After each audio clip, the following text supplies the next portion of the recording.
বুঝতে পারছি না 3000 ফুট উচ্চতায় গুলি কি করে চললো, কেই বা চালালো? তাহলে রনি 3000 ফুট উঁচুতে উঠছিল? হ্যাঁ স্যার, আমি নিজে গিয়ার চেক করেছিলাম আর কোনো প্রবলেম ছিল না তার মধ্যে।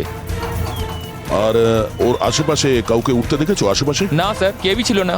আকাশ একদম পরিষ্কার ছিল, চারপাশটাও পরিষ্কার ছিল, আর উনি ওনার রাইড এনজয় করছিলেন। কিন্তু হঠাৎ বুঝতে পারলাম না কি হলো, একদম দড়াম করে নিচে এসে পড়লেন। এই যে ক্ষতটা দেখছো, আমার মনে হচ্ছে অনেক দূর থেকে গুলি চালানো হয়েছিল, হয়তো কোনো রাইফেল দিয়ে। হ্যাঁ, রাইফেলই হবে, কারণ যে হাইটে এই উড়ানটা উড়ছিল ওখান থেকে তো কোনো শার্প শুটারই গুলি চালাতে পারে, কোনো রাইফেল দিয়ে।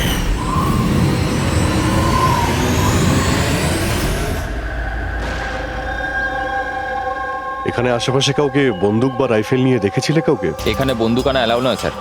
আপনি আসল বন্দুকের কথা বলছেন স্যার? পুজোর ক্যাপ বন্দুক ফাটানোরও অনুমতি নেই। আপনারা কাউকে দেখেছেন এখানে? না ম্যাম। না তো। না না ম্যাম। আচ্ছা আলিয়া, আপনি যখন এখানে এলেন রনির সাথে, আপনার কাউকে সন্দেহ হয়েছিল? মানে কেউ আপনাদের ফলো করছে, এমন কোনো লোক যে গন্ডগোলের মনে হচ্ছে? না স্যার, এরকম তো কেউ ছিল না। তাহলে কি গুলি আকাশ থেকে চলেছিল নাকি? স্যার আমি তো বললাম, রনি স্যারের আশপাশে তো কেউই উড়ছিল না, তাহলে আকাশ থেকে গুলি চালালো কে? হ্যাঁ স্যার, আকাশে কেউ ছিল না। আপনি চাইলে এই ফুটেজগুলো চেক করতে পারেন, এখানে কেউ নেই ওর সাথে।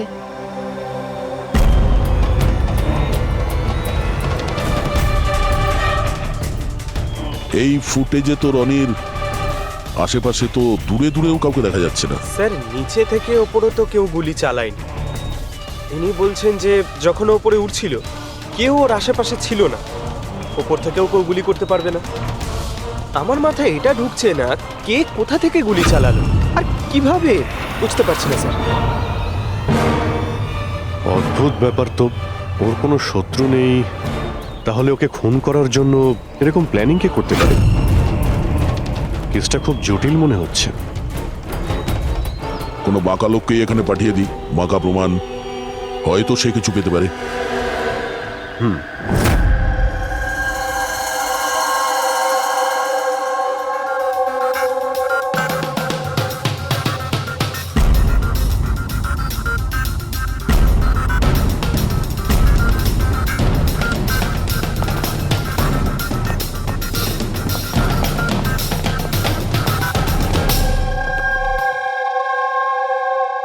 আরে বাহ, আজকে আপনারা দুজনে এমন ভাবে কাজে ডুবে আছেন যে মনে হচ্ছে যে অনেক প্রমাণ আমাদের হাতে দিয়ে আমাদেরকে পাঠাবেন এখান থেকে।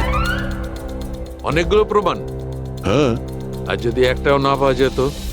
সোজা করে বলো না, কোনো প্রমাণ পাওনি, খুঁজে দেখোনি? ডক্টর সালুকে ওই গুলির ব্যাপারে কিছু জানতে পারেননি? আপাতত এইটুকু জানতে পেরেছি ভাই, ওপর থেকে কোনো ইউএফও গুলি চালিয়েছে। শালুকে তুমি না কোনোদিনই সোজাসুজি করে কথা বললে না। আরে এটা কি, এটা বোঝাও, আমাকে বোঝানোর জন্য এরকম করেছো? হ্যাঁ বলো। এ দেখো বস, রনি মাটি থেকে 3000 ফুট উঁচুতে উঠছিল, আর ওর গুলিটা লেগেছে তার ওপর থেকে প্রায় 1000 ফুট উঁচু থেকে, আর এই গুলিটা 60 ডিগ্রি অ্যাঙ্গেলে এসে গায়ে লেগেছে। আমার তো ভেবেই কেমন যেন মাথাটা ঘুরছে। আকাশের উপর থেকে কে গুলি চালাতে পারে ওর উপর? এটা কিভাবে সম্ভব? এখনো হয়নি, আরো বাকি আছে বস। এই গুলিটা প্রায় 3 কিলোমিটার দূর থেকে ছোড়া হয়েছে। ভারী অবাক কাণ্ড, তাই না দয়া? 3 কিলোমিটার দূর থেকে গুলি চালানো হয়েছে। 60 ডিগ্রি অ্যাঙ্গেলে রনির গলার ভেতর ঢুকে যায় আড়াআড়ি। তার মানে রাইফেলটা খুব পাওয়ারফুল ছিল মনে হয়। একদম ঠিক বস, রাইফেলটাও পাওয়ারফুল ছিল, আর গুলি যে চালিয়েছে তারও হাতটা পাকা। এত উঁচুতে হাওয়া খুব জোরে প্রবাহিত হয়, আর টেম্পারেচারও কম বেশি হতে থাকে, তবুও লক্ষ্যটা মিস করেনি, একদম নির্ভুল পয়েন্টে গিয়ে লেগেছে। গুলি যে চালিয়েছিল খুব পাকা খেলোয়াড়, ডক্টর, সব শুটার। একদম। আর এইরকম শার্প শুটার সহজে তো পাওয়া যায় না যে এই কাজটা করে দেবে। কিন্তু স্যার, আমরা সমস্ত ভিডিও দেখেছি। যখন রনি আকাশে ছিল তখন ওর আশেপাশে কোনো প্যারাসুট বা চপার ছিল না স্যার, আকাশ একদম পরিষ্কার ছিল। সেটাই তো বুঝতে পারছি না যে ওই কিলার কোথা থেকে গুলিটা চালিয়েছিল, অথচ আকাশটা পরিষ্কার ছিল। ও কি মেঘের আড়ালে লুকিয়ে ছিল? আর স্যার ওই গুলিটার থেকে কি জানতে পারলাম? কিচ্ছু পাওয়া যায়নি পুরবি। আমি ব্যালিস্টিক ডিপার্টমেন্টের পুরো ডেটা চেক করেছি, এরকম গুলির তো কোনো রেকর্ডই নেই। স্যার, এই গুলিটা নিশ্চয়ই কাস্টমে বানানো হয়েছে। হ্যাঁ, নিজের মতন গুলিটা বানিয়েছিল। এমন গুলি যেটা 3 কিলোমিটার দূর থেকে চালানো যায় আর সোজা গিয়ে টার্গেটে হিট করে। আর স্যার, এই গুলিটা যখন এত শক্তিশালী, তো এর রাইফেলটাও বেশ স্পেশাল হবে। হ্যাঁ, এক কাজ করা যাক, গুলিটাকে ব্যালিস্টিক ডিপার্টমেন্টে যাচাইয়ের জন্য পাঠাই, দেখি কি রিপোর্ট আসে। আর সে যেই হোক, এত উপরে চলে গিয়েছিল খুন করার জন্যে, এবার ওকে তো মাটিতে নামতেই হবে।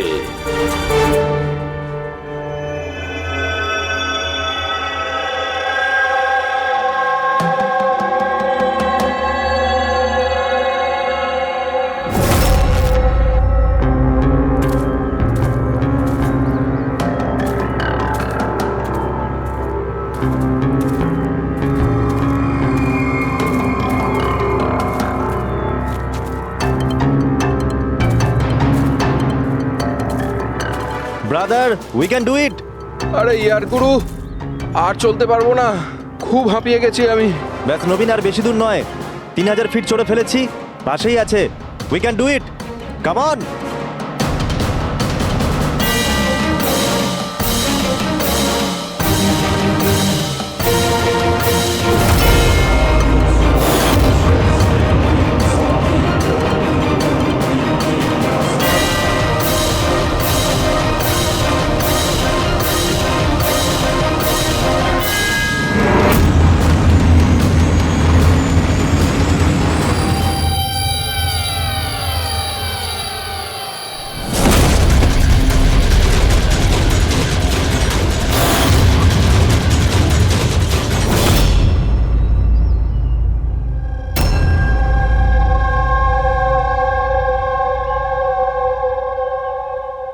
এমন মনে হচ্ছে যে রনির মার্ডারের ফটোকপি দেখছি। 3000 ফিট ওপরে ঠিক ওরকমই গুলি মেরেছে মাথার পেছনে। একেও একইভাবে গুলি চালিয়েছে। আচ্ছা, তোমরা যখন ট্রেকিং করছিলে, এই হিতেনের পিছনে কেউ কি ছিল? না স্যার, হিতেনই সবার পিছনে ছিল স্যার। স্যার এই দেখুন ফুটেজ। স্যার স্যার এটা ওই জায়গায় যেখানে এই সব কিছু হয়েছে। অদ্ভুত তো, পিছনে তো খোলা আকাশ রয়েছে, এমন কোনো জায়গা নেই যেখান থেকে গুলি করা যায়। তাহলে ওর গুলি লাগলো কি করে? দুটো কেসেই ধরা যাচ্ছে না যে গুলি কোথা থেকে চলেছে। স্যার একদম ঠিক বলছেন, আকাশ থেকে কোনো কাক বা পায়রা কি করে গুলি চালায়? এই গুলিটা চালালো কে? আর এই দুটো গুলি 24 ঘন্টার মধ্যেই চলেছে। আমার মনে হয় এই দুটো কেসের মধ্যে কোনো না কোনো কানেকশন আছে। আচ্ছা, এই হিতেন কি কাজ করতো? স্যার ও কলেজ স্টুডেন্ট ছিল স্যার, মুম্বাই গ্র্যাজুয়েশন করতে এসেছিল স্যার। ট্রেকিং এর অনেক শখ ছিল। অভিজিৎ, বুঝতে পারছি না যে কেউ একজন কলেজ স্টুডেন্টকে মারার জন্য এত প্ল্যান করবে কেন। সেটাই তো, প্রথমে রনি আর এখনই হিতেন। তবে আকাশ থেকে তৃতীয় গুলিতে অন্য কেউ মারা যাওয়ার আগে এই খুনিকে ধরতেই হবে খুব তাড়াতাড়ি। গত 24 ঘন্টায় 2টো খুন হয়েছে, দুটোই যুবক, আর দুজনকে মারার পদ্ধতিও অদ্ভুত। অদৃশ্য খুনি। স্যার, দুজনেরই মৃত্যু হয়েছে অ্যাডভেঞ্চার স্পোর্টস করতে গিয়ে। মাটি থেকে 1000 ফুট ওপরে মেরেছে স্যার। কিন্তু স্যার ভাবার বিষয় এটাই যে খুনি এই অ্যাডভেঞ্চার স্পোর্টের সময়টাই কেন বাঁচলো এদেরকে মারার জন্য? ও তো ওদের যে কোনো সময় মারতে পারতো। এত লম্বা প্ল্যান দুটো বাচ্চাকে মারার জন্য? শুধু প্ল্যানিংটাই বড় ছিল না দা, গানটাও বড় ছিল। এই যে এইরকম। এটা কি রাইফেল স্যার? এটা হলো PX-65 রাশিয়ান গান, এটা লং রেঞ্জ। এইরকম বন্দুক দিয়ে মারা হয়েছে। ডক্টর সালুকে, এই বন্দুকটা দিয়ে 3 কিলোমিটার দূরে টার্গেটে কি হিট করা যায়? হ্যাঁ ফ্রেডি, শুটিং রেঞ্জে আমি এটা ট্রাই করে দেখেছি। এর রেঞ্জ 3 কিলোমিটারের বেশি আছে। এরকম বন্দুক তো হয় মিলিটারিদের কাছে থাকবে, আর না হলে উগ্রপন্থীদের কাছে। ঠিক বলেছো বস। আর সেই জন্য আমার মনে হয় এটা শুধুমাত্র মার্ডারের ব্যাপার নয়, বড় ধরনের অপরাধ হতে চলেছে, লার্জ স্কেলে। দয়া স্যার একটা কাজ করো, দিল্লিতে যাও আর ইন্টেলিজেন্স ব্যুরো থেকে খোঁজ নাও যে এরকম বন্দুক কাদের হাতে থাকতে পারে আর সেটা কিভাবে।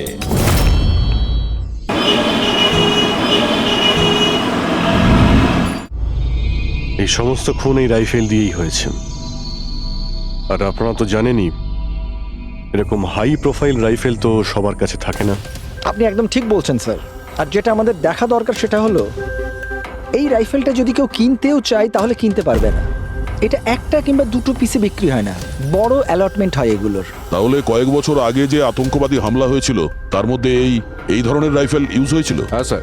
তাহলে আপনাদের কোনো আতঙ্কবাদী গ্রুপের উপর সন্দেহ হয়? আগে হ্যাঁ স্যার, যদি আমাদের সন্দেহ ঠিক হয় তাহলে আমরা জানি যে এর পেছনে ঠিক কার হাত আছে। কার? এই অঞ্চলেই কিছুদিন আগে আমাদের আর্মি অনেক অস্ত্র আটক করেছিল। ওই অস্ত্রের মধ্যে এই রাইফেলটাও ছিল। হ্যাঁ প্রতাপ, স্যার, সমস্ত আতঙ্কবাদী মরে গেছে, ওদের মধ্যে একজন পালিয়ে গেছে, তবে আমরা সমস্ত হাতিয়ার আটকে নিয়েছি। ওয়েল ডান প্রতাপ। স্যার, আর যে টেররিস্টরা পালিয়ে গেছে তাদের সম্পর্কে সমস্ত পোস্টকে অ্যালার্ট করে দাও। তাহলে এই কাজ ওই আতঙ্কবাদীর হতে পারে যে পালিয়ে গিয়েছিল ওখান থেকে। হ্যাঁ স্যার। আর আমাদের ইনফরমেশন অনুযায়ী এই আতঙ্কবাদী গ্রুপ খুব বড় একটা কিছু করতে চলেছে। বোধহয় এটাই সেটা শুরু। এই দুটো অপরাধ সাধারণ কোনো খুন নয়, এটা নিশ্চয়ই কোনো বড় সড় ষড়যন্ত্র, কোনো দুষ্কৃতী আক্রমণ ঘটতে চলেছে। হ্যাঁ স্যার। আর এই খুনগুলোকে আটকানোর জন্য প্রথমে আমাদের আকাশ থেকে চলা গুলির রহস্য ভেদ করতে হবে স্যার। আর এই রহস্যের কিনারা করার জন্য সবার আগে আমাদের এটা জানতে হবে যে এই আতঙ্কবাদীরা রনি আর হিতেনের মতো সাধারণ লোকের হত্যা কেন করলো। আচ্ছা, এমন কি কমন আছে এই দুটো কেসে? স্যার, দুটো মার্ডারই আকাশে হয়। দুবারই গুলি উপর থেকে চালানো হয়েছে, কোনো পাওয়ারফুল রাইফেল দিয়ে। এটা প্রফেশনাল শার্প শুটারের কাজ হবে। আর স্যার, এই দুটো কেসেই কোনো ভ্যান্টেজ পয়েন্ট নেই, আর এমন কোনো জায়গা নেই যেখানে বসে খুনি এই দুজনকেই গুলি করতে পারে। তেমন কোনো জায়গা ছিল না, তেমন কোনো জায়গা ছিল না। খুন করার এটাই মূল কারণ নয় তো? তাহলে স্যার আপনি বলতে চাইছেন যে খুনির কাছে বসে গুলি চালানোর কোনো জায়গা ছিল না, আর ও এটা শিওর হতে চেয়েছিল যে টার্গেট যেন কোনোভাবেই মিস না হয়, সেই জন্যই ও এদের উপরে প্র্যাকটিস করছিল। Exactly Abhijit, exactly. সে গুলি ছোড়ার প্র্যাকটিস করছিল। তার মানে স্যার, ওর আসল টার্গেট অন্য কেউ? স্যার, যদি কোনো ভ্যান্টেজ পয়েন্ট নাই থাকে তাহলে ও গুলি চালাচ্ছিল কোথা থেকে? পঙ্কজ, উত্তরটা তোমার প্রশ্নের মধ্যেই লুকিয়ে আছে। আচ্ছা এটা বলো, আমরা মানুষ ডানা ছাড়া আকাশে কিভাবে ওড়ে? স্যার, এরোপ্লেন বা হেলিকপ্টারের মাধ্যমে। ব্যাস, তুমি তোমার উত্তর পেয়ে গেছো। কিন্তু স্যার, ওখানে ওই ক্রাইম সিনে আকাশের ওপর কোনো চপার তো ছিলই না স্যার, না কোনো কেবল কার ছিল ওখানে। তাহলে অন্য কিছু থাকবে, অন্য কিছু থাকতে পারে। অভিজিৎ, ম্যাপটা বের করো, ওই এলাকার চারপাশটা ভালো করে দেখো, দেখো এমন কিছু পাওয়া যায় কিনা। এমন কিছু আছে নাকি যেখান থেকে মানুষ হাওয়ায় উঠতে পারে? জঙ্গল আছে, আর হ্যাঁ, দুটো হট এয়ার বালুন রেঞ্জও রয়েছে। একটু দেখো তো, যেখানে খুন হয়েছিল সেখান থেকে এটা কতটা দূরে? স্যার, এই দুটো 60 কিলোমিটার রেডিয়াসের মধ্যে। তাহলে একটা কথা তো কনফার্ম, খুনি ওখানে হট এয়ার বেলুনে বসেছিল, আর সেখান থেকেই ও গুলি চালিয়েছিল 3 কিলোমিটার দূর থেকে। স্যার, কেউ যদি হট এয়ার বেলুনে চড়তে চায় তাহলে আগে থেকে বুকিং করতে হয়, এমনি কেউ যেতে পারে না। কোনো ব্যাপার না, তোমরা ওই হট এয়ার বেলুনের অফিসে গিয়ে খোঁজ নাও যে এমন কোন টুরিস্ট ছিল যে ওই দুটো দিনে ওই দুটো হট এয়ার বেলুনে ঘুরেছিল। এটা টোটাল 12 জনের লিস্ট আছে যারা সেদিন হট এয়ার বেলুনে বসেছিল। কিছুজন একা বসেছিল, কিছুজন গ্রুপ বানিয়ে বসেছিল। তোমার কি মনে আছে এদের মধ্যে কতজনের কাছে কোনো জিনিস বা ব্যাগ ছিল? বা কোনো সন্দেহজনক কাউকে দেখেছো? না, বদমাস তো কাউকে লাগছিল না, কিন্তু একজন বয়স্ক আন্টি ছিলেন, পিঠে একটা ব্যাকপ্যাক ছিল, আর চোখে চশমা আর মাথায় টুপি পরেছিলেন। হ্যাঁ, আমরাও অবাক ছিলাম যে এই বয়সে এই সব ট্রাভেলিং এর ইচ্ছা? আর যখন ফটো তোলা হচ্ছিল উনি লজ্জা পাচ্ছিলেন আর নিজের মুখ লুকোচ্ছিলেন। রবি, এই বয়স্ক আন্টি শার্ট শটের শুনে একটু অদ্ভুত লাগছে না? হ্যাঁ স্যার, আমি এখানে পাইলট। 25শে ফেব্রুয়ারি স্যার সব মিলিয়ে আমি 6 জনকে এয়ার বেলুনে চাপিয়েছি স্যার, আর 2 জনকে দিনের স্যার। আচ্ছা, তাদের মধ্যে কেউ মানে গন্ডগোলের লোক মনে হয়েছিল, কিংবা যার কাছে কোনো জিনিসপত্র ছিল? স্যার এরকম তো কেউ ছিল না।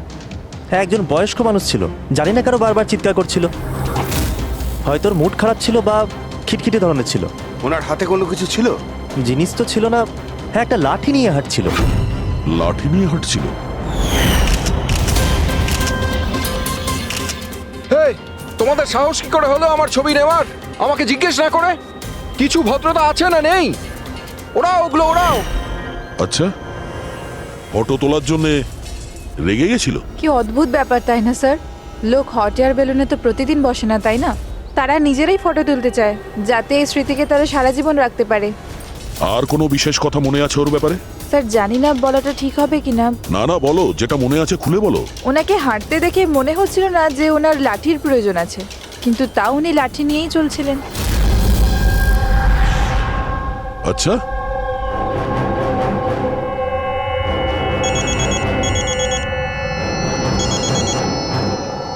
হ্যাঁ স্যার। কিছু জানতে পারলে? স্যার, এখানে একজন বয়স্ক মহিলা এসেছিল, আর তার হাতে একটা ব্যাকপ্যাকও ছিল। আর হ্যাঁ, ওই মহিলা ছবিও তুলতে চাইছিল না। আচ্ছা, এখানেও একজন বুড়ো লোক এসেছিল হট এয়ার বেলুনে চড়তে লাঠি নিয়ে, আর তারও ফটো তোলায় আপত্তি ছিল। স্যার, এই বয়স্ক মহিলা আর বয়স্ক লোক একই ব্যক্তি নয় তো? ওই শার্প শুটার, ওর ব্যাগে আর ওর লাঠিতে ওই রাইফেলটা ছিল যা দিয়ে খুন করেছে। আর স্যার, দুদিনই এ একাই ওপরে গিয়েছিল, কারণ যদি অন্য টুরিস্টের সাথে যেত তাহলে রাইফেল সেট করতে আর টার্গেট সেট করতে প্রবলেম হয়ে যেত। না পুরবি, আমার মনে হচ্ছে একলা যায়নি। মানে? মানে ওই হট এয়ার বেলুন চালানো আর সঙ্গে এই রাইফেলটা চালানো, দুটো কাজ একসঙ্গে করা মুশকিল। ওই হট এয়ার বেলুনের পাইলটও ছিল সঙ্গে। মানে স্যার, এই অপরাধে পাইলটও যুক্ত? একটা কাজ করো, ওই পাইলটটাকে ধরো তাড়াতাড়ি। ওই দিন ওই বয়স্ক মহিলাকে বেলুনে উপরে কে নিয়ে গিয়েছিল? পাইলট কে ছিল? সঞ্জীব ছিল। এই পালাবি না, দাঁড়া দাঁড়া দাঁড়া। না আমাকে মারতে পারবে না ওকে। এই এই সঞ্জীব!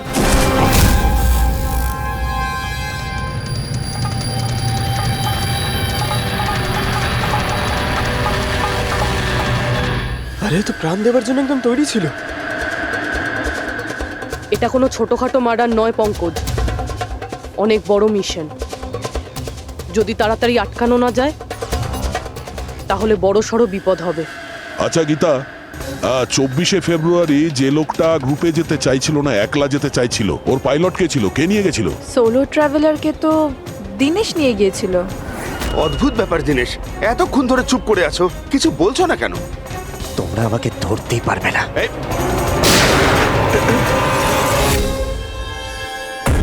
এখন যমরাজ তোকে অ্যাপয়েন্টমেন্ট দেওয়ার মুডে নেই। যতক্ষণ না আমাদের প্রশ্নের উত্তর আমরা পাবো, তোকে বেঁচে থাকতে হবে। চল। মারো, যত পারো মেনে নাও, আমার কিচ্ছু যায় আসে না। আর তাছাড়া তোমাদের এই আইনের কমজোরি থাপ্পড়ে এত শক্তি নেই যে আমার অপরাধের মজবুত হাড়কে গলাতে পারবে, বুঝলে? তোমার ওপর যদি টর্চার করতেই হতো তাহলে ওর জন্য তো 2 মিনিটের কাজ আমাদের কাছে। কিন্তু তারপর মনে পড়ে তোমার পরিবারের কথা, তোমার বোন। পরের মাসে ওর বিয়ে না? কেমন লাগবে ওর যে ওর বিয়ে হচ্ছে আর বিয়ের পরে ওর ভাই এই পৃথিবীতে নেই? হ্যাঁ,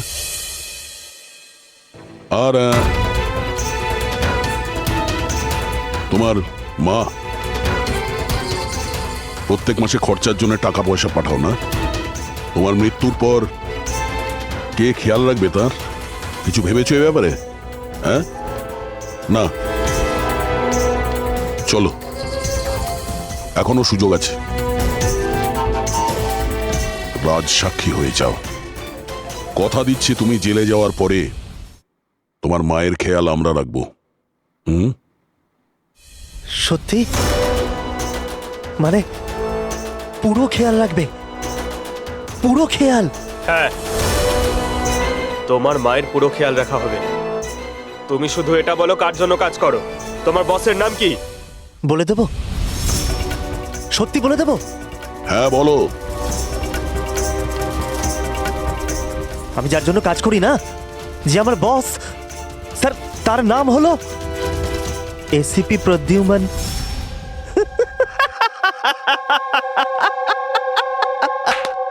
এসিপি প্রদ্যুম্ন, যাও ধরে নাও আর গ্রেফতার করে নাও তাকে।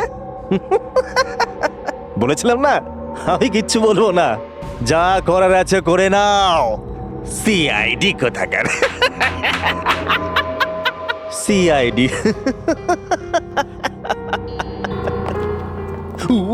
বস বস।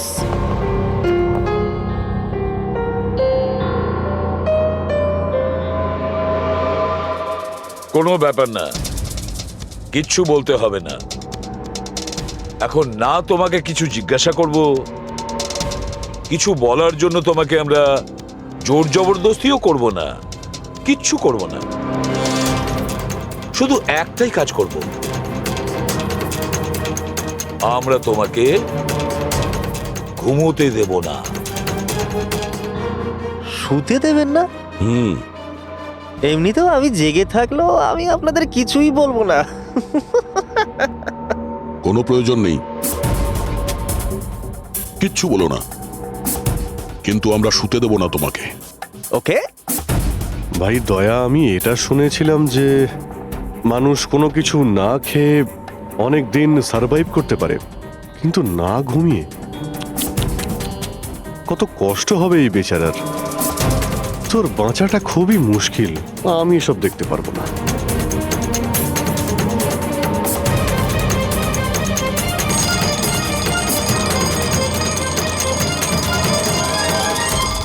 সময় কাটানোর জন্য খুব ভালো হবে, তাই না?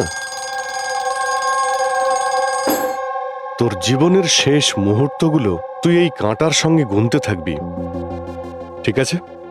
Thank you. ওকে ঘুমোতে দিও না।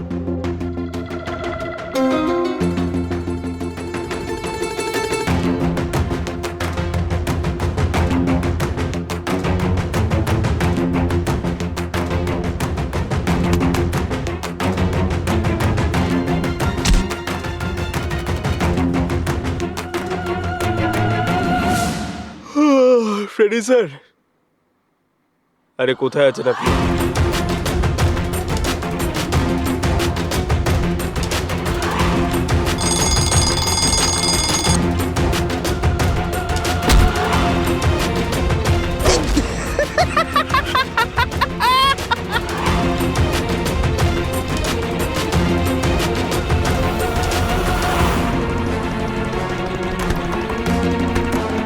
যতক্ষণ না মুখ খুলবি চোখের পাতা এক করবি না, বুঝলি? 5 মিনিটের জন্য নয়। চল না, 1 মিনিট 1 মিনিট 1 মিনিট তো শুতে দাও। 1 সেকেন্ড। শোবো না, শোবো না, একদম শোবো না, শোবো না একদম। শোবো না আমি।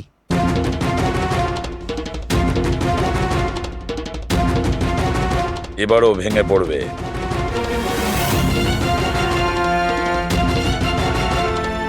সবকিছু বলতে বাধ্য হবে।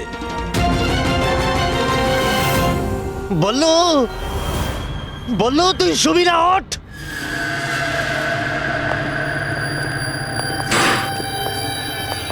এই ঘুমোতে চাস? আরে ওকে একটু ঘুমোতে দাও, কি প্রবলেম তোমাদের? ঠিক আছে, তোমাকে ঘুমোতে দেবো আমরা। আগে বলো যে তোমাদের গ্রুপের প্ল্যানটা কি? বলছি, আমার নাম দীনেশ নয়, আমার নাম বললু। দীনেশ নয় আমার নাম। আর আমাকে স্পেশালি এই মিশনের জন্য তৈরি করা হয়েছিল। আর যে 2টো মার্ডার হয়েছিল না, ওটা প্র্যাকটিস ছিল। আমাদের আসল মিশন হলো ওকে মারা। আর ওই যে ওকে কি যেন নাম, স্টিভ মার্টিন। ওই শান্তির দূত যে সম্প্রতি ভারতবর্ষে এসেছে দেশে শান্তির বার্তা নিয়ে, যাতে সমগ্র বিশ্ব এই বার্তাকে সমর্থন করে, যাতে উগ্রপন্থীরা শেষ হয়। এসিবি, আমরা চাই না যে আতঙ্কবাদ কখনো শেষ হোক। আর স্টিভ মার্টিন তো মরবেই, তোমরা কিচ্ছু করতে পারবে না। আর আর যদি তোমরা বাঁচিয়েও নাও না, আমরা স্টিভ মার্টিনকে খতম করে দেবো একেবারে। আমাদের যে শার্প শুটার আছে না, একদম পাক্কা নিশানা তার। কোথায় মারবে ওকে আর কখন বল? ও যখন কনফারেন্সে ভাষণ দেবে না, ওটাই সব থেকে সঠিক ওটাই সব থেকে সঠিক সময়। ওটাই সব থেকে সঠিক সময় হবে। ওই সময় ওর আশেপাশে কোনো সিকিউরিটি থাকবে না।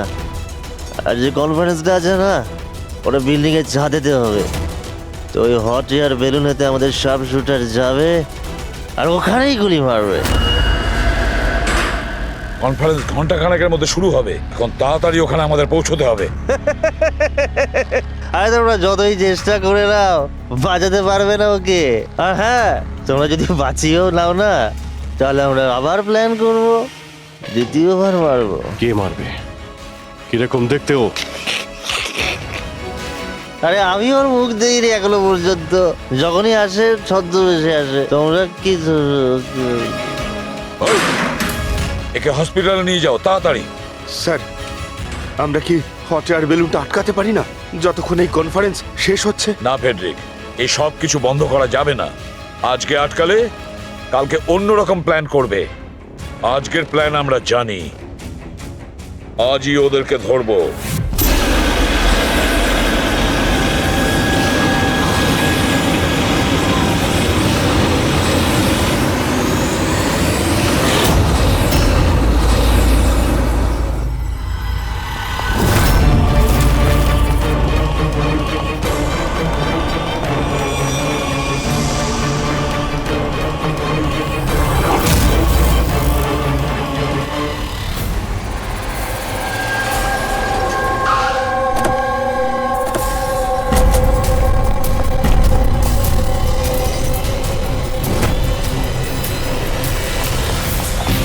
সিআইডি।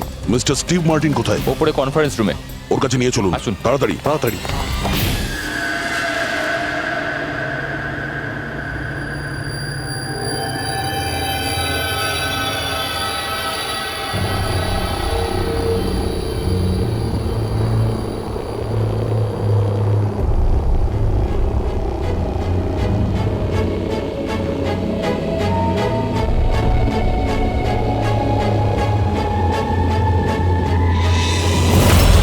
স্যার, এখানে 4টে বেলুন আছে।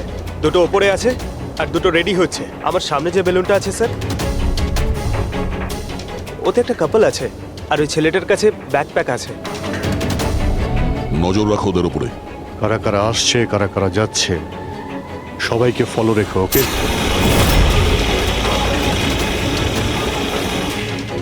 স্যার, ওদের বেলুন টেক অফ করেছে। হ্যাঁ,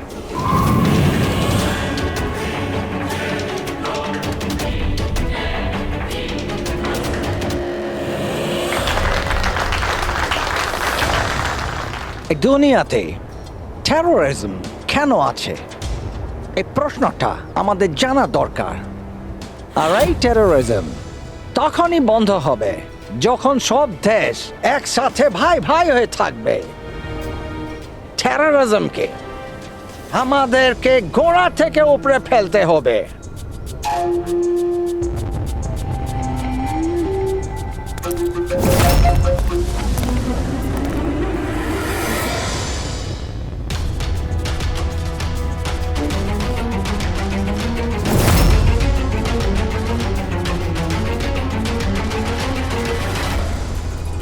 দুজন মিউজিশিয়ানকে দেখছি, ওরার জন্য তৈরি হচ্ছে। ওদের হাতে গিটারের ব্যাগ আছে। এবার এটা বলা খুবই মুশকিল যে ভেতরে গিটার আছে নাকি গান।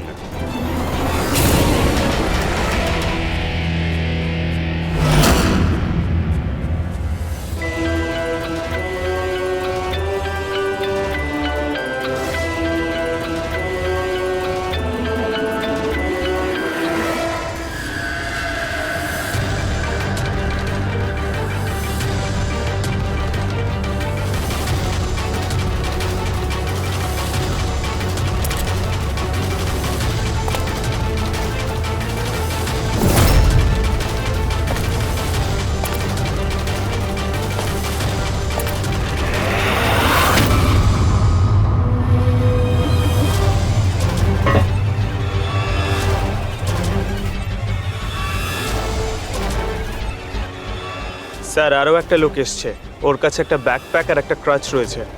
অপেক্ষা করা যাক।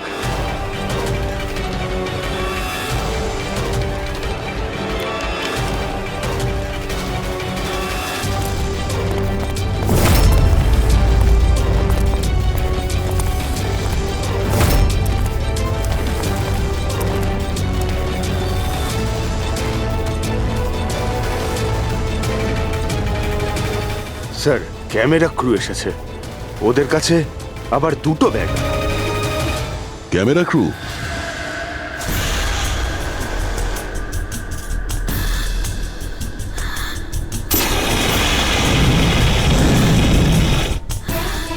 ওদের দিক থেকে নজর সরিও না, নজর রাখো ওদের উপরে।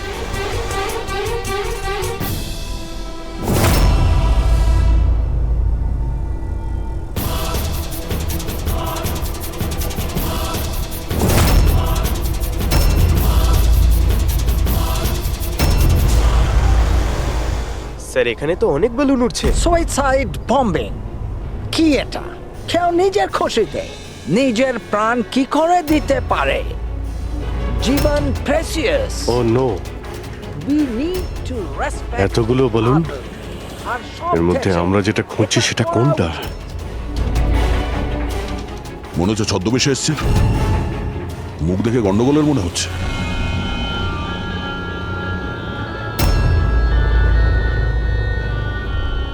না, ওই দুটোর উপর নজর রাখো। আমরা যেন সব সময় একটা কথা মনে রাখি, ওয়ার্ল্ড ওয়ার 1 আর ওয়ার্ল্ড ওয়ার 2। এটা তো গিটার। হচ্ছে কি এখানে? উপরে গিয়ে এরা মিউজিক বাজাবে নাকি? বাকি সমস্ত বেলুন তো চলে গেছে, একটাই আছে। মানে স্যার খুনি এই বেলুনের মধ্যেই রয়েছে? Wait and watch. খুনি এই বেলুনের মধ্যেই রয়েছে? এরা তো নিজেদের জায়গা থেকে নড়ছে না। Camera crew? স্যার এ কোথায় গায়েব হয়ে গেল?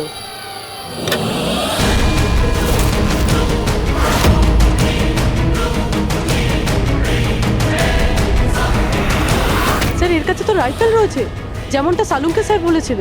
Abhijit,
mister Steve, your life in danger. আপনার জীবনের সংশয় আছে। তাহলে কি করবে? We have a plan. Thank you সিয়াজি। যদি আজকে আপনারা ঠিক সময় না আসতেন আমি বেঁচে থাকতাম না। দেখুন, বিপদ কিন্তু এখনো কাটেনি, ঠিক আছে? এখনো খুনিকে ধরতে পারেনি, সেই জন্য বি সেফ, বি কেয়ারফুল।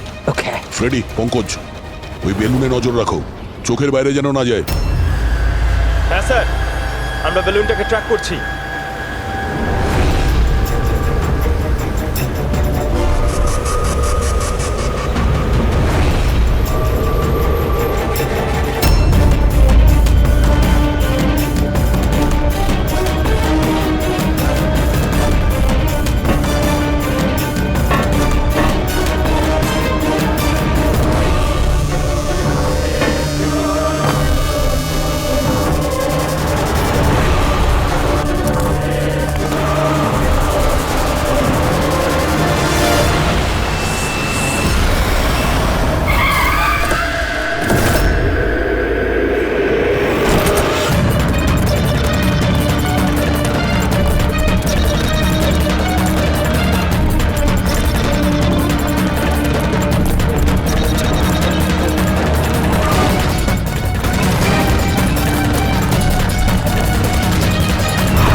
হ্যাঁ পুরবি, গুড জব, কংগ্রাটস। ওরা ধরা পড়েছে মিস্টার অভিজিৎ? হ্যাঁ, খুনি ধরা পড়ে গেছে। Yes, well done. সিআইডি অনেক বছর ধরে এই দেশের সেবা করে চলেছে, আর আজকে আরেকবার আপনারা একটা ভয়ঙ্কর টেররিস্টকে ধরেছেন। আজ আমরা একজনকে ধরেছি, এরপরে পুরো গ্রুপটাকে ধরে ফেলবো। Mister Steve, we are very proud of you. এই সমাজে আপনার মতো মানুষদেরই দরকার, যারা আপনার মতো সাহসী আর সৎ।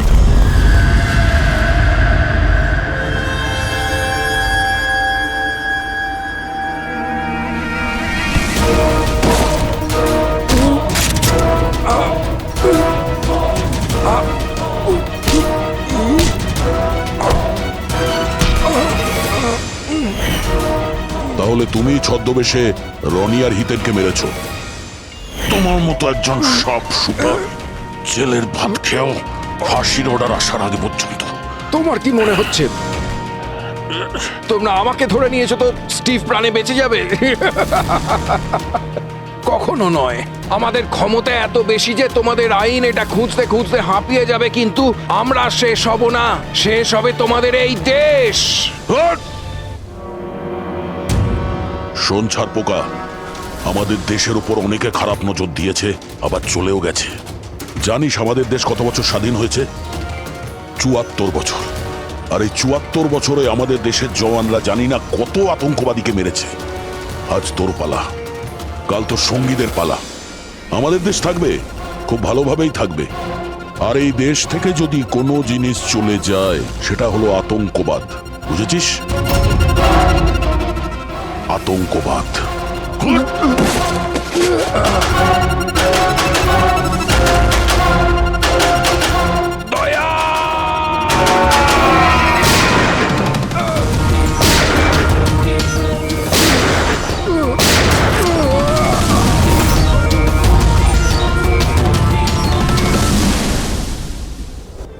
আতঙ্কবাদী পিঠেই গুলি মারবি, আমরা এখানে গুলি খাই, এখানে।